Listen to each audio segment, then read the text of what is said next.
अब जो संघ का दूसरा जो आरोप है संघ के ऊपर लगाते हैं, विकिपीडिया में मैंने पढ़ा कि वो उन्होंने इसमें लिखा था कि संघ ने भारत छोड़ो आंदोलन में श्री गुरु जी ने साथ नहीं दिया भारत छोड़ो आंदोलन का, तो और वो अंग्रेज़ों के साथ थे। उन्होंने इतना एक घिनौना आरोप लगाया कि संघ अंग्रेज़ों के साथ था।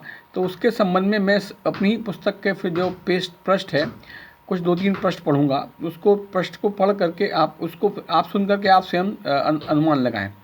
दूसरे मेरे मित्र, मैं पुस्तक पढ़ रहा हूँ, दूसरे मेरे मित्र यह भी आरोप लगाते हैं कि संघ के दूसरे संचालक श्री गुरु जी ने संघ के भारत छोड़ो आंदोलन में भाग लेने से इनकार कर दिया था।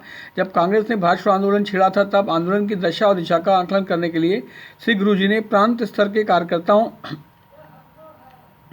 की एक बैठक बुलाई। इसी उद्देश्य को ध्यान में रखते हुए श्री गुरु जी ने प्रख्यात कृषि विशेषज्ञ क्रांतिकारी डॉक्टर पांडुरंग राव खानखोजे और उनकी सहायता हेतु संघ के रणनीतिकार बाला साहब देवरस को भूमिगत नेता जयप्रकाश नारायण से भेंट करने के लिए भेजा। श्री गुरु जी इस आंदोलन में संघ के कूदने से पूर्व, यानी कि संघ इस आंदोलन में कूद भी सकता था, ये बात की थी, किंतु उससे पूर्व कुछ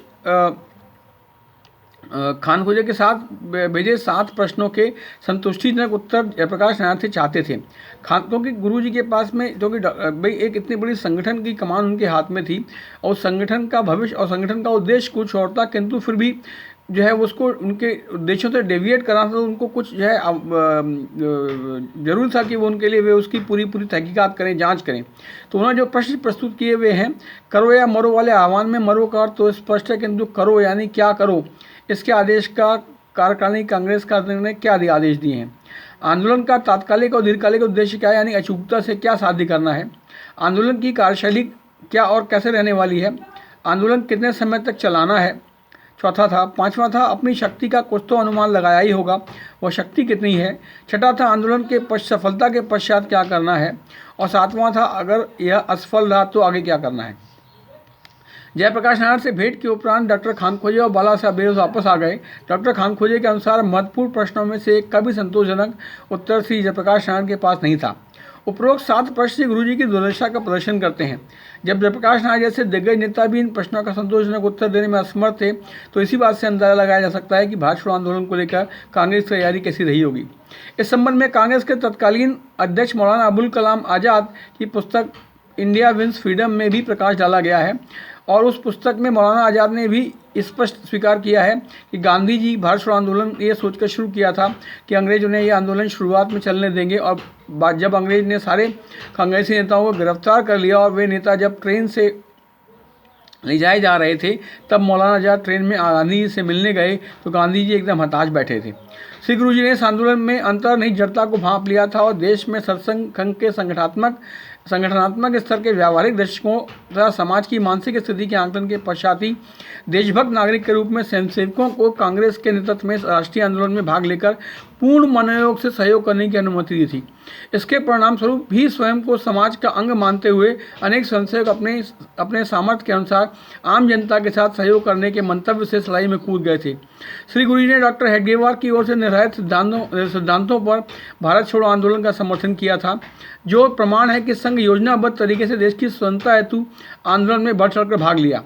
इस आंदोलन में 1942 की बिजली के नाते विख्यात हुई कांग्रेस की बड़ी नेता अरुणा आसफ अली ने सन 1968 में साप्ताहिक हिंदुस्तान के संपादक के साथ हुई अपनी एक महत्वपूर्ण भेंट वार्ता में कहा था, 42 के आंदोलन में जब मैं भूमिगत थी, तब दिल्ली के सरसंघचालक लाला हंसराज ने अपने घर पर 10-15 दिन आश्रय देकर सुरक्षा का पूरा प्रबंध किया था। अपने यहाँ मेरे निवास का पता उन्होंने किसी को नहीं चलने दिया। अंत में भूमिगत कार्यकर्ता को इतने दिन तक एक ही स्थान पर नहीं रहना चाहिए, अतः उनके घर से पार्टी वाला घाघरा और चुनरी पहनकर पास से गुजरने वाली एक बारात में भांगड़ा करते हुए वहाँ से निकल आई। मुझे यह पोशाक लाला जी की पत्नी ने दी थी। कुछ समय पश्चात जब मैं उसे वापस करने पहुँची तो उन्होंने यह कहते हुए लेने से मना कर दिया कि मैं उसे उनकी शुभकामनाओं के साथ उपहार के रूप में रख लूँ। इस आंदोलन के दौरान संघ के सदस्यों ने अनेक भूमिगत क्रांतिकारियों और नेताओं के रहने की व्यवस्था पूर्ण मनोयोग से की थी। स्वयं सोलापुर कांग्रेस समिति के सदस्य गणेश बापूजी शणकर ने भारत छोड़ो आंदोलन के 6 वर्ष बाद 1948 में इस बात की पुष्टि की थी।